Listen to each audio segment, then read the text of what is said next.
Hey everyone, and welcome. So, we live in a world that is just buzzing with information, right?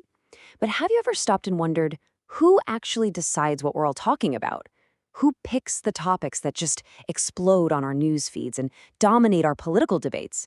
Well, today we're going to pull back the curtain on the powerful and often invisible forces that set the entire global agenda. All right, let's kick things off with a tactic that is incredibly direct and honestly incredibly powerful when it comes to holding people accountable. It's a tool that basically weaponizes public attention. And this quote from Emile Zola just captures that spirit perfectly. You see, for centuries, people have understood that one of the best ways to force change is to just drag those uncomfortable truths out into the open, right into the spotlight for everyone to see. And in our world, this has been refined into a strategy we call naming and shaming. The whole goal is simple, but wow, is it effective? Make the bad behavior public. See, by damaging a violator's reputation, you suddenly raise the social, political, and even the economic costs of what they're doing, and that puts immense pressure on them to change. And it's not just who you'd think. The players using this strategy are from all over the map. We're not just talking about grassroots activists here. We're talking about massive global bodies like the UN, huge news organizations, and yeah, even entire countries using public shame as a tool to influence each other. Now, here's where it gets really, really interesting. This whole powerful strategy, it's actually a perfect modern-day example of a classic theory from the world of communication studies. Seriously, think about it. One week, your entire social media feed is just flooded with news about a specific climate report. The very next week, it's all about some economic policy. That is not an accident. It's a phenomenon that scholars have been studying for a very long time.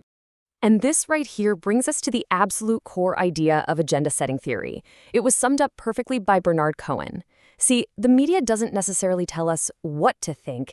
They don't brainwash us into having specific opinions. No, their real power is in telling us what to think about. Think of it like a giant spotlight. The media decides where to point that spotlight, and whatever it shines on suddenly seems way more important than everything else left in the dark. That's what we call salience. So the theory really boils down to two big ideas. First, the media isn't a mirror reflecting the world back at us. It's more like a filter. It selects, it frames, it shapes what we see, creating a kind of simplified version of reality for us. A pseudo-environment, as one early thinker called it. And second, all that focus acts as a signal. The more we hear about something, the more important we think it is, and the higher it climbs on our own personal agenda. And this idea didn't just appear out of thin air. It was built up over decades. It started way back in the 1920s with Walter Lippmann's idea of the pictures in our heads, created by media. Then Cullen's brilliant observation in the 60s, and it all came together in 1968 with the famous Chapel Hill study. That's where two researchers, McCombs and Shaw, found a nearly perfect match between the issues voters said they cared about and the issues the media was covering the most. But see, that classic model was all about traditional gatekeepers, newspaper editors, TV producers. In the 21st century, the game has completely changed. We've got a whole new set of players on the field. Today, there's this entire ecosystem of powerful groups all competing for our attention. You've got IGOs, which are created by states, like the UN. You've got NGOs, which are created by regular citizens. And then you have these massive international NGOs, or INGOs, like Greenpeace, that operate all over the world. Every single one of them is fighting to get their issues onto our radar. And of course, the internet has completely flipped the script.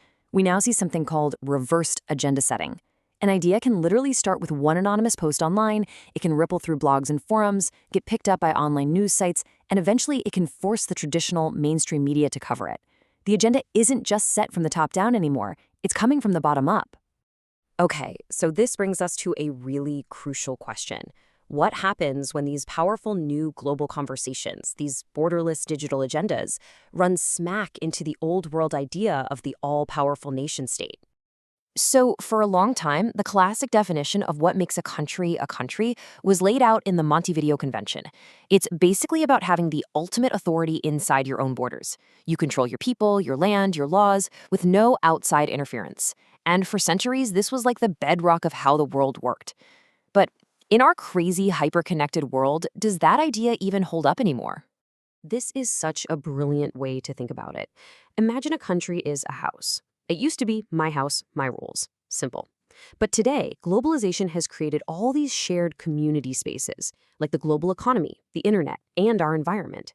And now, what you do inside your house can actually affect the entire neighborhood. And that neighborhood has a set of common rules you're expected to follow.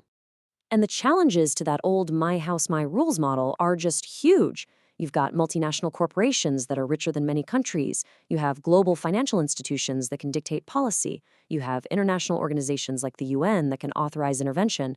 And then you have these problems that just don't care about borders at all, like information flowing online or, climate change that no single nation can ever hope to solve by itself. But here's the real takeaway. Sovereignty isn't dead. It's just evolving. There's this new idea called pooled sovereignty. It suggests that by sharing a little bit of authority, by agreeing to common rules on trade or the environment, nations can actually get more effective power to tackle the big problems they couldn't possibly handle alone. It's not about being weak, it's about being smart. And all of this brings us right back to you. In this incredibly complex, interconnected world, with agendas being pushed by global organizations, online movements, and powerful corporations, who is shaping the pictures in your head? Who sets your agenda? That is definitely something we're thinking about. Thanks for joining me.